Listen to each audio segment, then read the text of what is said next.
Hi, this is Roger Green, host of the Surfing the Mash Tsunami podcast. This week we are offering 5 conversations from episode 13, our preview of Global Fatty Liver Day 2023 from Global Liver Institute, with Jeff McIntyre, Mike Betel, Louise, Campbell, and me, plus from the vault, a look back at our wrap-up coverage of International NASH Day 2023. On April 23rd, the global MASLD community lost one of its giants when SurfingMASH co-founder Stephen Harrison passed away unexpectedly. Co-hosts Louise Campbell and Roger Green and guests Jeff McIntyre and Mike Betel each share a memory of Stephen. The memories are vivid, moving, sometimes funny. Just listen. Global Fatty Liver Day, the event previously known as International NASH Day, is the preeminent patient advocacy event on every year's calendar. This conversation whets our appetites for this year's event, so just sit back, listen, learn, enjoy, and when you're done, join the dialogue in our LinkedIn discussion group.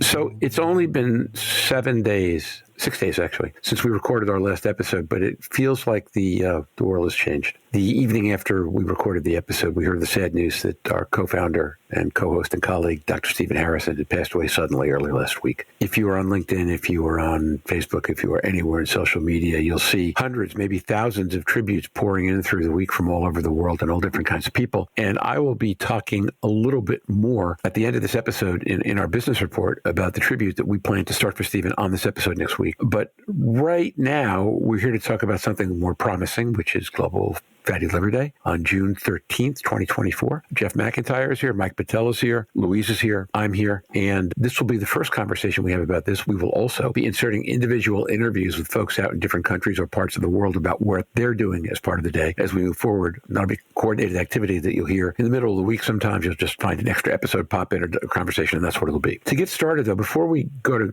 typical Brownbreaker, I would just like to take a minute and ask each of you to share a memory of Stephen. I didn't prepare anybody to do this, so take a minute and think about it. Jeff McIntyre. Roger, I'll jump in because he has been on my mind and in my heart since the news last week. It was a heavy week, I feel like. And I feel fortunate to have entered the liver field at a time when I had the opportunity to have dinner with Stephen, to have a couple of appearances here on the podcast with him, to be able to talk with him and be on a few panels that he moderated as well. As you know, he's former military. I kind of got to know him as my father, who was former military, although of a very different generation, was in his final years. And so I felt like there was a little bit more than a professional bond with Stephen on this. And Dr. Harrison and I were able to kind of talk about and share some inside humor on stuff. Notably at the Liver Forum, I think there were some inside jokes we were able to share on one of the panels that no one else seemed to be able to pick up on. But I think one of the things about Stephen, I mean, his professional legacy is going to be with us for a long, long time. But one of the things that really struck with me is in the midst of all of our professional discussions about non-invasives and getting into the drug development process and clinical trials and all this very technical stuff, he was the one person that as a Southerner I could count on to come back with some pithy little West, Texas saying that would absolutely level the playing field for me and suddenly be like, I get it. And I think it was on this podcast actually where, I'm sure I was in deep into a soliloquy on the need for patient involvement and this or that, and, had been shortchanged by this system or that system. And I remember verbatim, Stephen's reaction was, well, the butter slides off all our biscuits every now and then.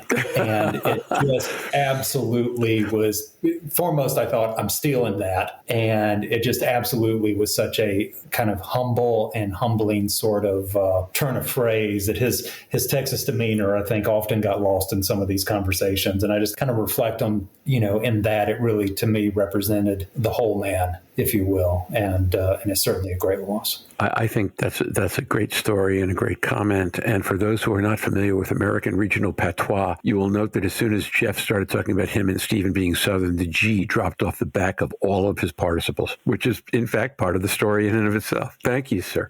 Okay, next, Michael or Louise. Mike Betel. Yeah, I can. I got to know, I'll start by saying, first of all, it was a shock for me and for everybody. Clearly, you saw the outpouring of comments on the internet